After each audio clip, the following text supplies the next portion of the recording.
अस्सलामुअलैकुम my YouTube family, आप सब कैसे हो। उम्मीद है कि आप सब ठीक होंगे। अल्हम्दुलिल्लाह मैं भी बिल्कुल ठीक हूँ। तो मॉर्निंग का जितना भी बासी काम था सारा मैंने कर लिया है। झाड़ू वगैरह सब कुछ लगा लिया है। और रात में मैंने बर्तन वगैरह भी नहीं धोए थे, किचन को भी साफ़ नहीं किया था। तो मॉर्निंग में उठ के मैंने सारा कुछ समेटा है। और आयशा को मैंने नाश्ता करा दिया है। पहले ही 2 रोटी बना लिया था। आयशा ने एक खाया और एक उसके टिफ़िन के लिए दे दिया है अंडा ऑमलेट करके। और हसन और अमन को भी मैंने नाश्ता करा दिया है। और उसके बाद मैंने थोड़ा सा काम कर लिया है। सुबह मैंने सिर्फ गर्म पानी पी थी थोड़ा सा, और उसके बाद मैंने काम पे लग गई थी। तो सबके लास्ट में अभी मैं आई हूँ। मेरे लिए 2 पराठे बना रही हूँ और घी से थोड़ा सा सेक लिया है। बहुत दिन हो गया है मॉर्निंग का जितना भी रूटीन है मैं आप लोगों के साथ शेयर नहीं कर पा रही हूँ, क्योंकि मेरे उठते ही हसन अमन दोनों उठ के रोने लगते हैं। तो इसीलिए उनको चुप कराना में, और मैं उनको थोड़ा सा ऐसे मोबाइल वगैरह दे के आयशा का टिफ़िन वगैरह रेडी करती हूँ। तो इसीलिए मॉर्निंग का रूटीन में शेयर नहीं कर पा रही हूँ। तो पराठा रेडी हो गया है और चाय भी मेरा बन गया है। मैं भी चाय पराठा खा लूँगी और उसके बाद मैं बाकी का काम करूँगी। तो आज का ब्लॉग भी ऐसे शुरू से एंड तक मैं कर नहीं पाई। जितना भी हो सका मैं बीच बीच में शूट की हूँ। तो उम्मीद है आप लोग लास्ट तक बने रहिएगा। और यहाँ पे मैंने चाय ले ली है। और कल का ब्लॉग भी आप लोगों को पसंद आया, इसके लिए बहुत बहुत शुक्रिया। तो कल मैंने जो ड्राइंग रूम को सेटिंग बदला था तो आप लोगों को अभी का सेटिंग पसंद आया, तो इसके लिए थैंक यू। और पहले भी ऐसा ही था, कुछ दिन पहले मैंने चेंज किया था, तो फिर से पहले की तरह मैंने रख दिया है। और ये क्लिप परसों का है। तो यहाँ पे अमाना ऐसे उनका जो टेंट हाउस मैंने ख़रीद के दिया था, तो वो उसको बनाना नहीं आ रहा है। वो छोटू सा ऐसे देखिए पाइप को जॉइन ও किया মা हुआ है, छोटू सा टेंट আমার हाउस बना रहा है खुद से তুমি ही। গেম খেলি আছা এইটো এইটো এইটো এইটো ইয়াতে সোমাই দিয়া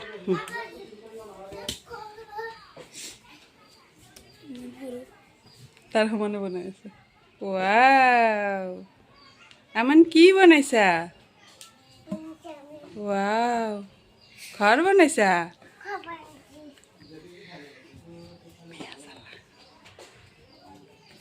কাৰ ঘৰ?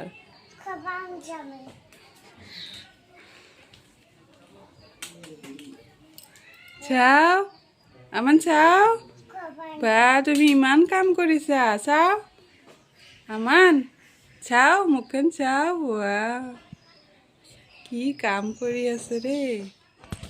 तो हसन से अमन छोटा है, फिर भी इसका दिमाग थोड़ा ज़्यादा ही चलता है हसन से। तो हसन को रोता ही रहता है वो।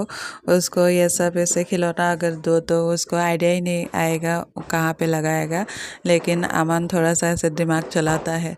और उसके बाद मैंने ये बेडशीट और बेड में जो मैं एक कारपेट बिछा के रखती हूँ ना, ये सब मैंने आज उठाया है धोने के लिए। पता नहीं बहुत दिन हो गए हैं, ऐसा अमन करता तो नहीं है, लेकिन आज रात को अमन ने यहाँ बिस्तर पे सुसु कर दिया था, तो ये सब मुझे आज फिर से धोना पड़ा। और वैसे भी एक सप्ताह से ज़्यादा हो गया धूप ही नहीं निकलता है। मैं तो रोज़ ही बोलती रहती हूँ हमारे यहाँ धूप नहीं है, धूप नहीं है। तो आप लोगों के वहाँ अच्छे से धूप निकल रहा है क्या बोलना। हमारे यहाँ तो कपड़े सूखते ही नहीं, मशीन में धोती हूँ तो फिर भी सूखते नहीं है, और हाथ से धोने पर तो सारा दिन पानी गिरता ही रहेगा।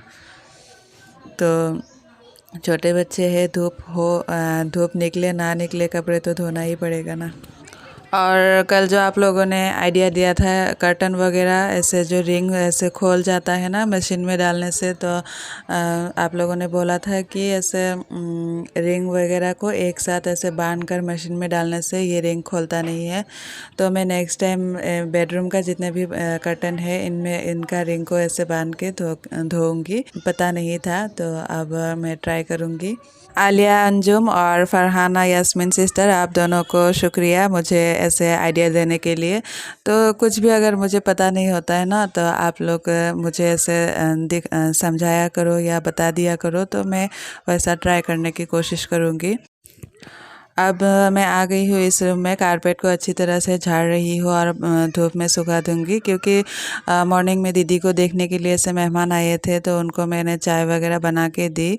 तो उन लोगों ने ऐसे शू पहन के आए थे ना, तो उतारा भी नहीं, ऐसे कारपेट के ऊपर ही आके बैठे हुए थे, तो पूरा ऐसे मिट्टी मिट्टी हो गया था। इस कारपेट वगैरह तो रोज़ ऐसे धुला नहीं जाता है ना, इतना हैवी होता है और मशीन में भी धो नहीं सकते, ख़राब हो जाता है। तो इसीलिए मैंने धूप में ही ऐसे डाल दिया है, और थोड़ा सा धूप लगने के बाद इसको ऐसे अगर कुछ लकड़ी वगैरह से पीटेंगे तो इसका धूल निकल जाएगा। तो पता नहीं किसी किसी लोगों को क्या समझ आता है या नहीं कि मतलब हमारे यहाँ के लोग ऐसे ही है, बहुत सारे ऐसे मेहमान आते हैं जो ऐसे जूते वगैरह पहन के आते हैं, तो कभी उतारते भी नहीं, चाहे आप कुछ भी ऐसे कारपेट हो या कुछ भी बिछा के रखो, तो इसके ऊपर ही ऐसे आके घूमते रहते हैं, बैठते हैं। तो मेहमानों को क्या ही बोल सकते हो, तो उनके जाने के बाद थोड़ा सा ऐसे फिर से क्लीनिंग करना पड़ता है। तो इसी वजह से ही ज़्यादातर जो मैं झाड़ू लगाते वक्त आपको दिखाई देता होगा, बहुत सारा धूल होता है ना। तो बच्चे तो धूल लाते ही है, तो बच्चों को क्या ही कहे, तो बच्चे ही होते हैं, लेकिन जितने भी मेहमान आते हैं ना, आस पड़ोस के भी आते हैं, तो हमारे यहाँ ऐसा कभी मैंने नहीं देखा, लेकिन यहाँ के लोग ऐसे ही है। चाहे आपका टाइल्स का घर हो या कुछ भी हो, वो लोग ऐसा ना सैंडल वगैरह पहन के ही अंदर आ जाते हैं। तो कभी अगर मौका मिला तो ना चुपके से मैं आप लोगों को दिखाऊंगी। तो वो लोग तो उनको पता नहीं है मेरे ब्लॉग के बारे में, इसलिए मैं आज ब्लॉग में बोल रही हूँ, तो किसी का नाम भी नहीं लिया, तो आप लोग बुरा मत मानना। ऐसे ही मैं शेयर की हूँ। गुस्सा तो आता है ना, ऐसे ही घर में ऐसे जूता पहन के कौन आता है, वो भी कारपेट के ऊपर।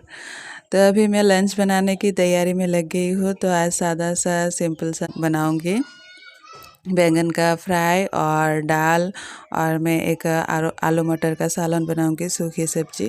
तो यहाँ पे मेरा दाल कुकर में सीटी लगा लिया था, और इसके बाद मैं यहाँ पे लहसुन का तड़का लगाऊंगी, और साइड में बैंगन भी फ्राई कर रही हूँ। तो इन लॉज मेरी सासू माँ ने बोला कि उनको बैंगन फ्राई खाना था, तो इसलिए मैं थोड़ा सा ज़्यादा ही बना रही हूँ, ताकि आधा हम रखेंगे और आधा उनको देंगे।